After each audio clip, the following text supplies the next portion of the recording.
और गणेश कार्तिकेय जी भगवान का जन्म भी होगा। तो आइए सुंदर कथा में प्रवेश करते हैं। बोलिए उमापति महादेव की, श्री शिवाय, श्री शिवाय। देखिए आजकल क्या होता है, जब शादी होती है ना, तो दूल्हा अपनी पत्नी को घर लेकर के आते हैं, तो 6 महीने तक तो पति बोलेगा, पत्नी चुपचाप सुनती रहेगी, और 6 महीने के बाद पत्नी बोलेंगी, पति चुपचाप सुनता रहेगा, और 1 साल बाद पति पत्नी दोनों बोलेंगे और पड़ोसी सुनेंगे। ऐसा होता है आजकल। तो देखिए सुंदर भगवान भोलेनाथ और माता पार्वती का विवाह, कल हम सभी ने सुंदर विवाह का आनंद लिया, और आज माता पार्वती की विदाई करेंगे। यही रखना चाहते हो हिमालय पर, विदाई करोगे कि नहीं? अच्छा, कौन कौन विदाई करना चाहते हो? सब लोग माता पार्वती को भगाना चाहते हैं। तो देखिए जब एक लड़की की शादी होती है तो उसे जो है अपने ससुराल में जाना ही पड़ता है। इसलिए हमारे पार्वती माता को, हमारी पार्वती माता को तो जाना ही पड़ेगा कैलाश पर्वत पर। तो जब एक बेटी की शादी होती है तो उसकी माता द्वारा सुंदर उपदेश दिए जाते हैं कि हे बेटी, तुम अपने ससुराल जाकर के सुंदर अपने सास ससुर को ही अपने माता पिता मान करके उनकी सेवा करना, और कभी भी उनसे छल कपट मत करना। जिस प्रकार से हम तुम्हारे माता पिता हैं, उसी प्रकार से वो भी तुम्हारे माता पिता हैं। हमेशा अपने सास ससुर का सम्मान करना। देखिए एक बात कहना चाहूंगी, हर बहू जो है बुरी नहीं होती, हर बहू बुरी नहीं होती, और हर सास भी बुरी नहीं होती। अगर एक बहू अपने सास ससुर को ही माता मान करके, माता पिता मान करके उसका सम्मान करेंगी ना, तो अपने आप उधर उसके भाभी जो होती है वो भी अपने सास ससुर को अपनी माता पिता मान करके उनका सम्मान करेंगी। अगर कोई बहू करती है तो इस संसार में कोई भी सास ससुर या कोई भी उसके माता पिता जो है अनाथ नहीं रहेंगे, क्योंकि आप अपने माता पिता को छोड़ करके जाते हैं तो वहाँ आपके और माता पिता मिल जाते हैं। आप उन्हें सम्मान दोगे तो इधर आपकी भाभी आएंगी, वो भी आपके माता पिता का सम्मान करेंगे। तो इसलिए सभी माताओं से भी निवेदन है कि अपने सास ससुर को अपने माता पिता मान करके उनका सुंदर सेवा कीजिए। और सभी हमारे दादियों से भी निवेदन है कि बेटी बहू में कोई भी भेदभाव नहीं करे, क्योंकि आपकी भी बेटी गई है कहीं ससुराल और आपके पास भी बहू आई है।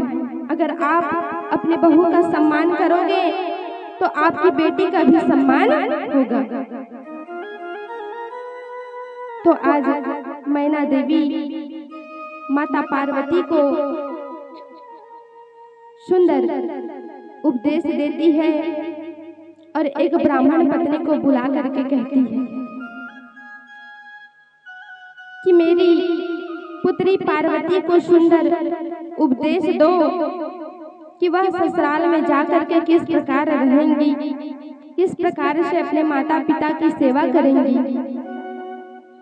तो ब्राह्मण पत्नी सुंदर उपदेश देती है।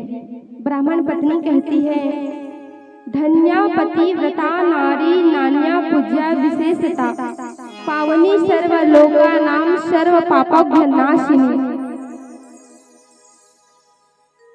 कि हे पार्वती, इस संसार में पतिव्रता नारी धन्य है। पतिव्रता नारी के दर्शन मात्र कर लेने से हमारे सारे पापों का नाश हो जाता है। और याद रखना, पतिव्रता नारी कौन कहलाते हैं? जो अपने पति के आज्ञा का पालन करे, किसी दूसरे पुरुष की ओर गलत भावना से न देखे, अपने पति को ही भगवान के रूप में पूजे, वही पतिव्रता नारी कहलाती है। जो अपने घर को समेट करके रखे, अपने परिवार को समेट करके रखे, न कि तोड़ करके।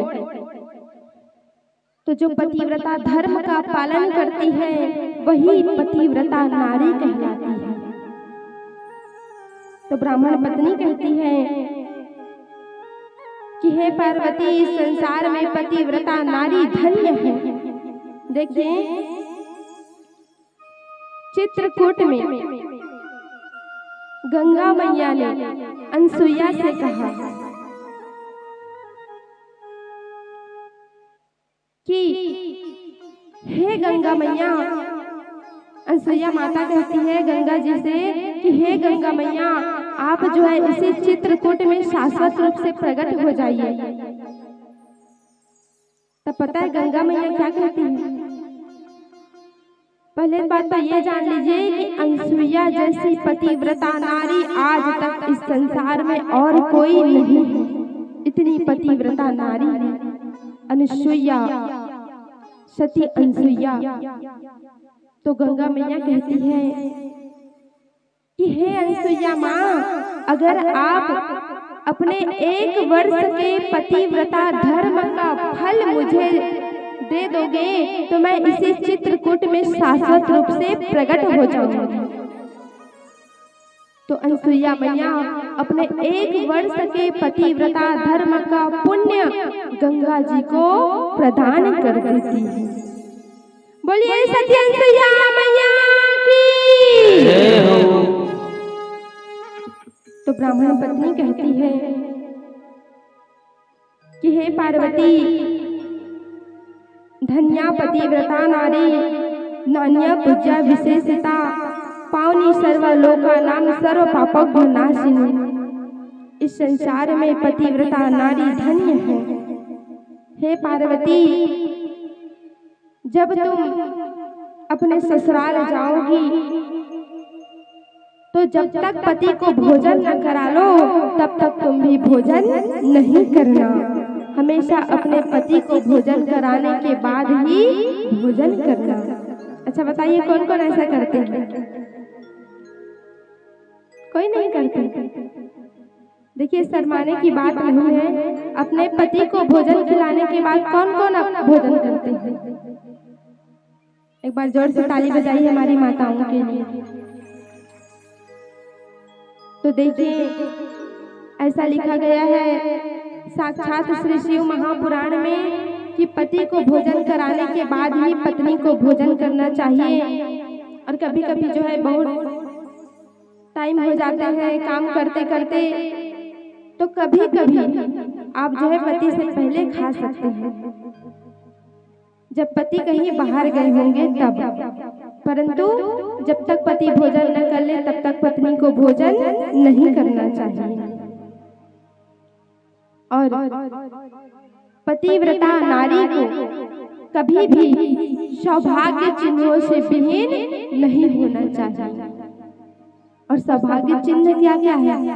आप ही लोग बताइए। 16 श्रृंगार क्या क्या है? कम से कम 5 ही बता दीजिए।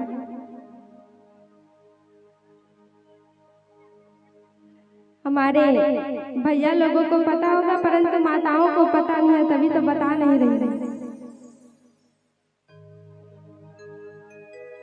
मैं जितना जानती हूँ उतना बताऊं? जो मुझे दिख जाए वही बताती हूँ। जो सिंदूर धारण करते हो, जो मंगलसूत्र पहनते हो, कानों में जो कुंडल धारण करते हो और चूड़ी और मंगलसूत्र और जो पायल पहनते हो, और 16 श्रृंगार में एक और श्रृंगार आता है साड़ी पहनना, न कि जींस पहनना। तो एक पतिव्रता नारी को हमेशा इन सभी चीजों को धारण करना चाहिए। और आजकल के माताएं, कई लोग ऐसे होते हैं जिन्होंने तो आज सिंदूर लगाना भी बंद कर दिया है। सभी को नहीं कह रही माताओं, बुरा नहीं मानना। कई माताएं ऐसी होती हैं जिन्होंने सिंदूर तक भी लगाना बंद कर दिया है, और कई माताएं ऐसी होती हैं जो शादीशुदा होते हुए भी चूड़ी धारण नहीं करती है, अर्थात चूड़ी नहीं पहनती है। तो याद रखना, पतिव्रता नारी को हमेशा सौभाग्य चिन्हों से अपने से दूर नहीं करना चाहिए। कभी भी अपने मस्तक से सिंदूर को हटने नहीं देना चाहिए, क्योंकि मुझसे ज्यादा आप सभी जानते हैं माताओं, मैं तो जो पढ़ी हूँ वही बता रही हूँ।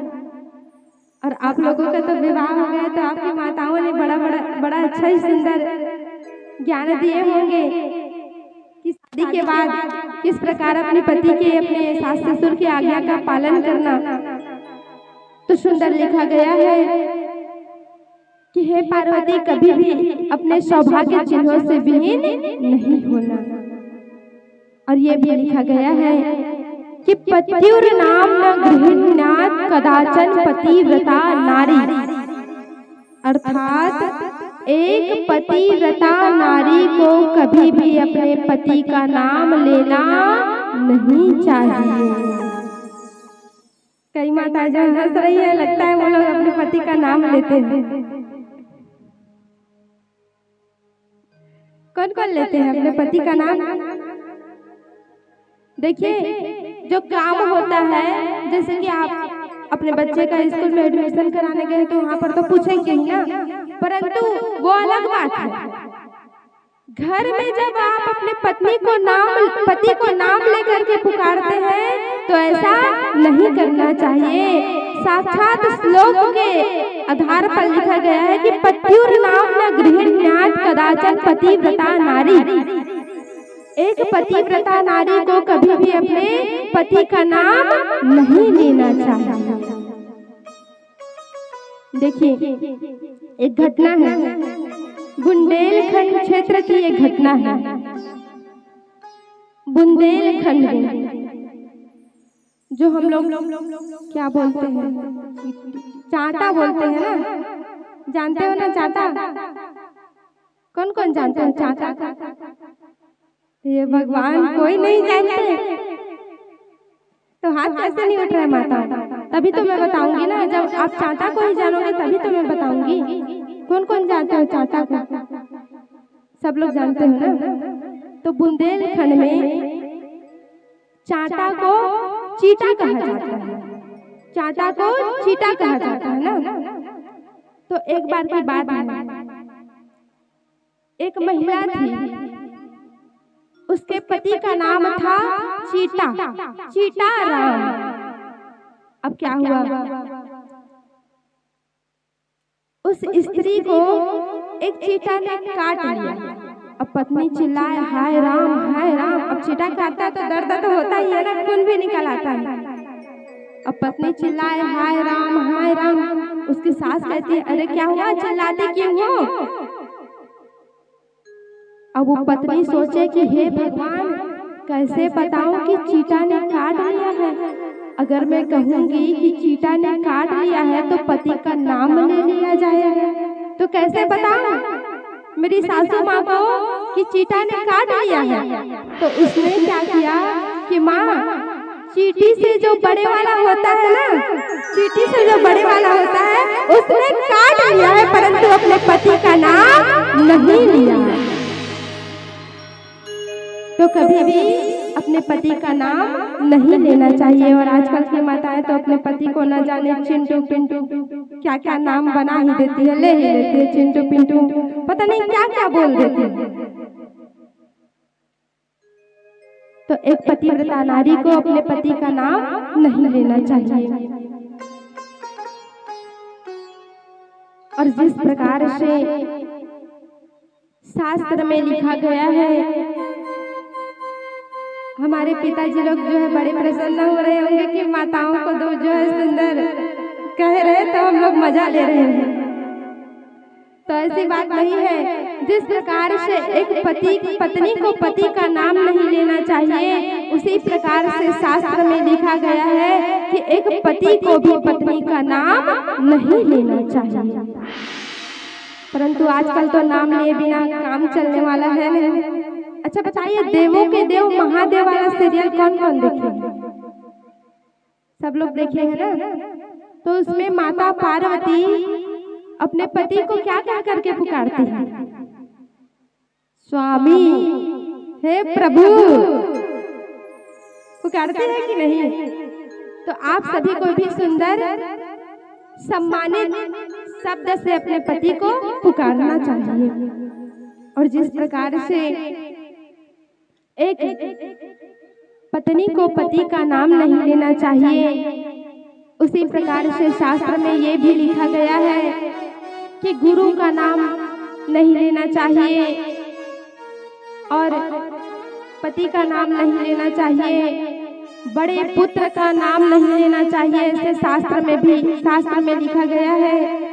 और यहाँ तक भी शास्त्र में लिखा गया है माताओं कि जो अत्यधिक कंजूस हो उनका नाम भी नहीं लेना चाहिए। मैं झूठ नहीं बोल रही हूँ। अगर आप सभी को संशय हो रहा होगा ना, तो 9 तारीख को आना मेरे पास, में खोल करके दिखाऊंगी कि जो अत्यधिक कंजूस हो उनका नाम भी लेना नहीं चाहिए।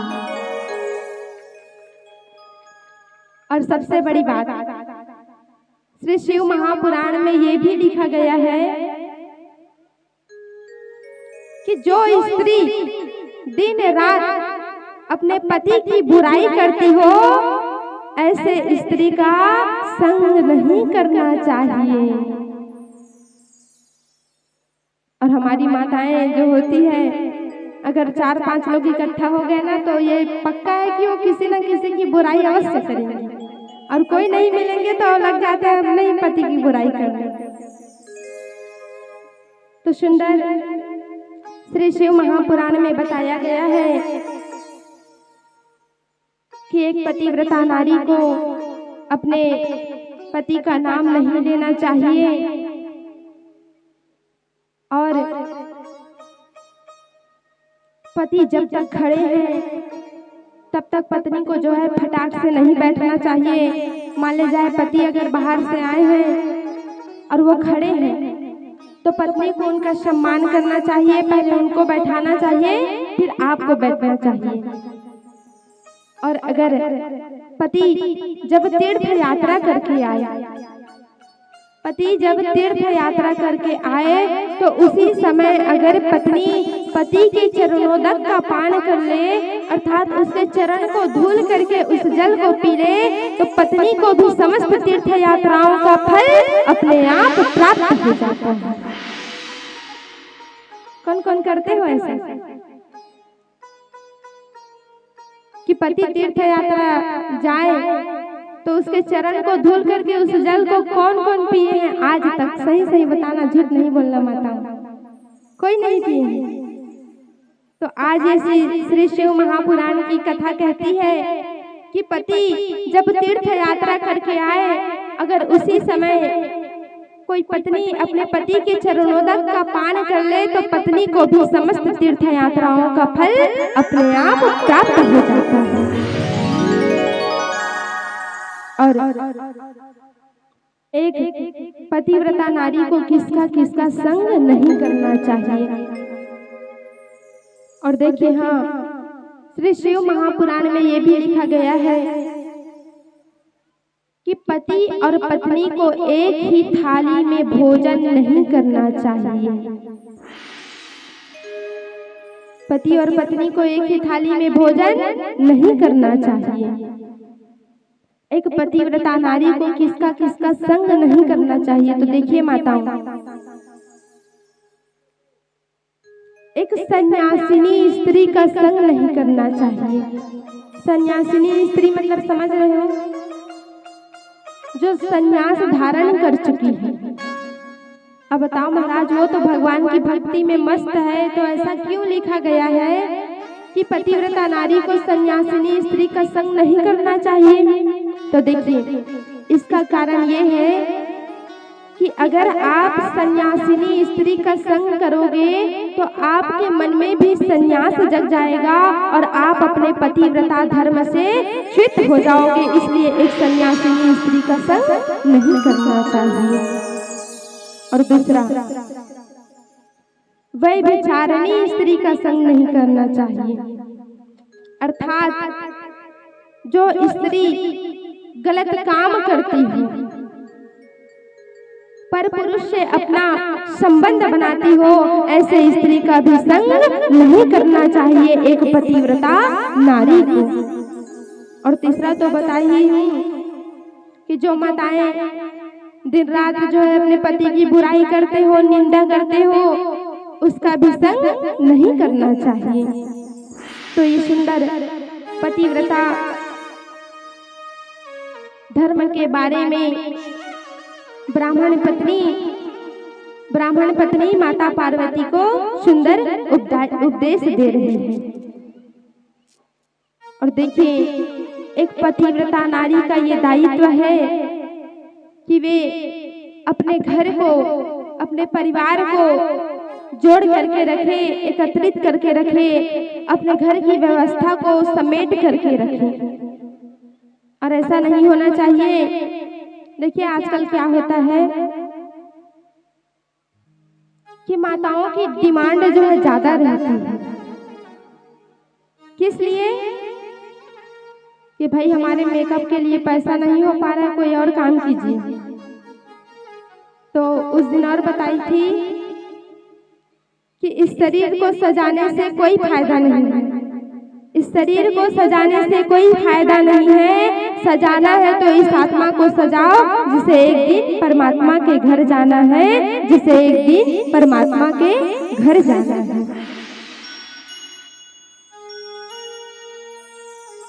तो सुंदर एक पतिव्रता नारी के धर्म के बारे में बताया गया है कि अगर देखिए, केवल घर का ही काम करने से, अपने पति के आज्ञा का पालन करने से ही पत्नी को पति का नाम और मान सम्मान अपने आप प्राप्त हो जाता है। अब कैसे?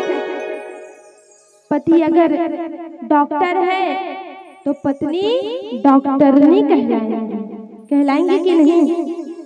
पति अगर मास्टर है तो पत्नी मास्टरनी कहलाएंगी, चाहे वो पत्नी एक क्लास भी पढ़ी लिखी रहे या ना पढ़ी लिखी हो, पत्नी डॉक्टरनी कहलाएंगी। पति अगर डॉक्टर है तो, पति अगर मास्टर है तो पत्नी मास्टरनी कहलाएंगी। पति अगर सेठ है तो पत्नी सेठानी कहलाएंगी, चाहे उनके घर में, उनके मायके में कोई भी जमीन जायदाद रहे या ना रहे, अगर पति सेठ है तो पत्नी सेठानी कहलाएंगी। तो सुंदर पतिव्रता धर्म का पालन करने से ही हमें अपने पति के नाम और मान सम्मान अपने आप प्राप्त हो जाते हैं।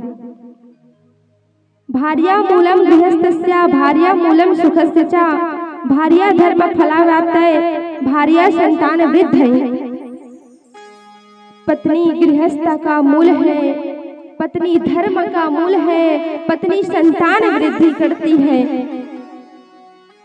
और महाराज, अगर किसी घर में पतिव्रता नारी न हो तो गृहस्था सही विज्ञयो या नारी पतिदेवता। जिस घर में पतिव्रता नारी नहीं है वो घर कहलाने का अधिकारी नहीं है। अच्छा बताइए, मैं बहनों से पूछना चाहूंगी कि अगर आपकी माँ घर से जो है गांव चली जाए या तो फिर मायके चली जाए तो घर कैसे लगता है? हमारी बहनें बताएंगी कैसे लगता है। सुना सुना लगता है ना। दो बहनें होती है तो काम को बांट लेते हैं। अरे तू बर्तन साफ करेगी और मैं खाना बनाऊंगी, तू पानी भरेगी, मैं झाड़ू पोछा करूंगी। ऐसे होता है कि नहीं? तो बिना पतिव्रता नारी के गृहस्थ जीवन पूर्ण होने वाला नहीं है। और ये भी लिखा गया है कि बिना पतिव्रता नारी के कोई भी यज्ञ पूजा पाठ पूर्ण होने वाला नहीं है। अगर आज यहाँ पर श्री शिव महापुराण की कथा हो रही है, अगर यहाँ पर पति पत्नी जोड़े में नहीं बैठते तो ये यज्ञ जो है पूर्ण होने वाला नहीं था। एक पतिव्रता नारी पति पत्नी के बिना कोई भी यज्ञ पूजा पाठ पूर्ण होने वाला नहीं है। चाहे आप छोटा सही, चाहे सत्यनारायण की ही कथा कराओ, उसमें पति पत्नी का बैठना जो है बहुत ही आवश्यक होता है। जब भगवान श्री राम ने पूजा किया था, यज्ञ किए थे, तो माता सीता के अभाव में भगवान श्री राम ने सोने की सीता का निर्माण करके उस यज्ञ को पूर्ण किए थे। इसलिए बिना पतिव्रता नारी के कोई भी पूजा पाठ यज्ञ अनुष्ठान पूर्ण होने वाला नहीं है। देखिए, न गंगया तया भेदो या नारी पति देवता। जिस प्रकार से गंगा जी में स्नान करने से हमारे सारे पापों का नाश हो जाता है, हमारे दत्तात्रेय भगवान का वाहन यहाँ पर प्रवेश कर लिया है। बोलिए दत्तात्रेय भगवान की जय हो। तो देखिए, जिस प्रकार से गंगा जी में स्नान करने से हमारे सारे पापों का नाश हो जाता है, उसी प्रकार से एक पतिव्रता नारी का दर्शन मात्र कर लेने से हमारे जीवन का, हमारे पापों का नाश हो जाता है। बोलिए पतिव्रता नारी की जय हो। और लिखा गया है कि न गंगया तया भेदो या नारी पति देवता। जिस प्रकार से गंगा जी में स्नान करने से हमारे सारे पापों का नाश हो जाता है, उसी प्रकार से पतिव्रता नारी के दर्शन मात्र कर लेने से हमारे सारे पापों का नाश हो जाता है। और गंगा मैया और एक पतिव्रता नारी में रंच मात्र का भी अंतर नहीं है। रंच मात्र अर्थात एक जो क्या बोलते हैं, गोटी बोलते हैं ना, एक रंच मात्रा का भी अंतर नहीं है एक पतिव्रता नारी और गंगा मैया में। अगर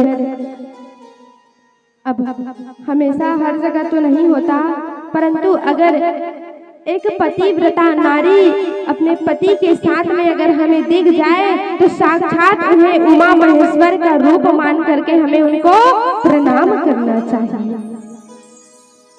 देखिए, पति अगर तप है तो पत्नी क्षमा है, पति अगर तप है तो पत्नी क्षमा है, पति अगर फल है तो पत्नी क्रिया है, पति अगर पुरुष है तो पत्नी प्रकृति है, पति अगर शक्तिमान है तो पत्नी शक्ति है। बिना पतिव्रता नारी के ये जीवन पूर्ण होने वाला नहीं है।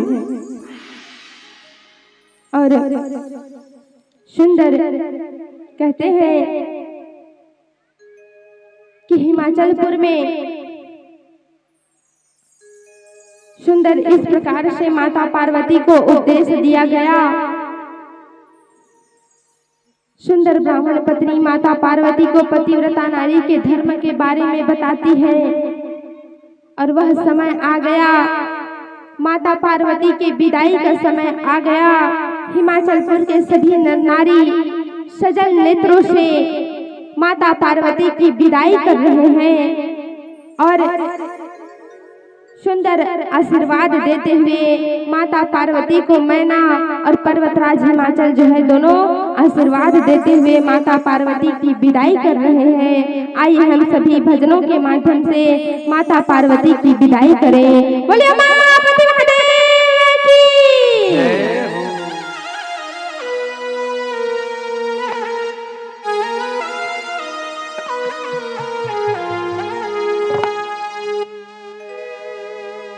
दाई दादा के दुलारी बेटी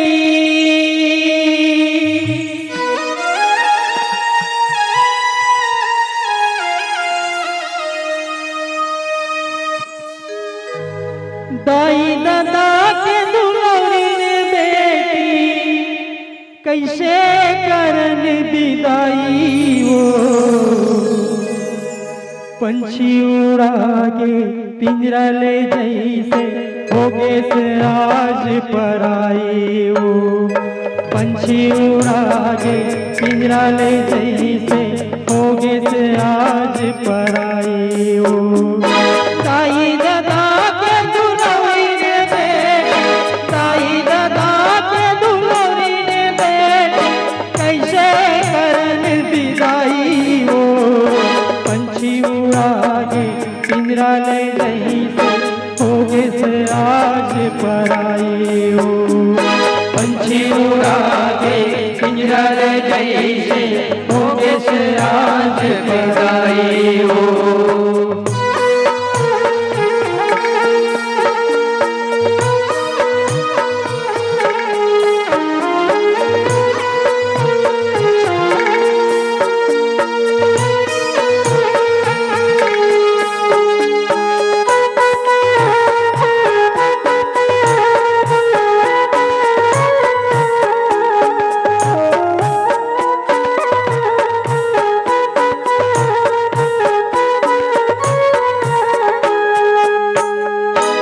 आई के कोरा सुनना पड़ेगे तोरबीन कैसे रही वो तोरबीन कैसे रही आई के कोरा सुनना पड़ेगे तोरबीन कैसे रही वो तोरबीन कैसे रही दादा की जी तोरबीन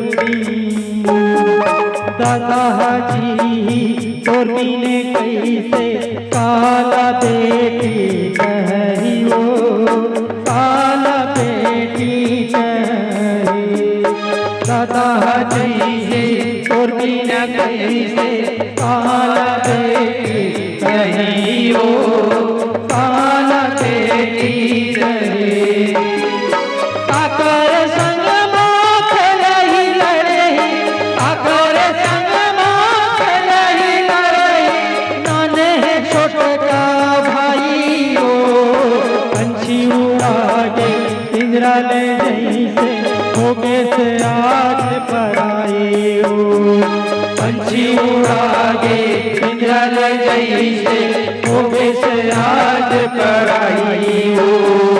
दाई दादा के दुलारी ने बेटी दाई दादा के दुलारी ने बेटी पड़ गया विदाई हो पंछी उड़ा के पिंजरा ले जैसे होगे से आज पर आई हो पंछी उड़ा के पिंजरा ले जैसे होगे से आज पर आई हो।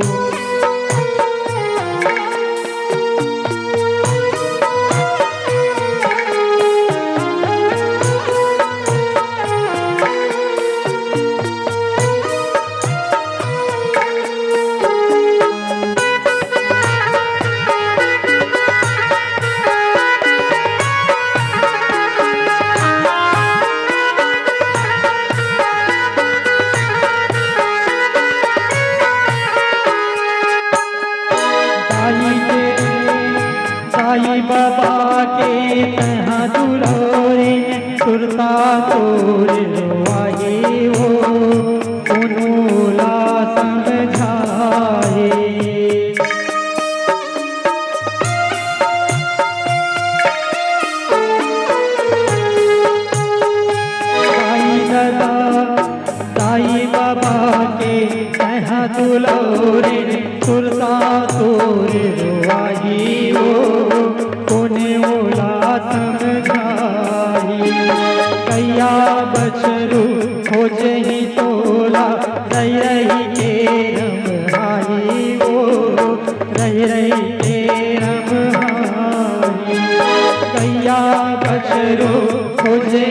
डोला रह रही के भाई वो रह रही के भाई पर्ची दुआरी अंगारी पर्ची दुआरी अंगारी और बिना कुछ नहीं भाई वो पंछी उड़ा के पिंजरा ले जैसे होगे से आज पर आए हो पंछी उड़ा के पिंजरा ले जैसे होगे से आज पर आए हो साई दादा के दुल्हन बेटी साई दादा के दुल्हन बेटी कैसे करन विदाई हो पंछी उड़ा के पिंजरा ले जैसे होगे से आज पर आए हो पंछी उड़ा के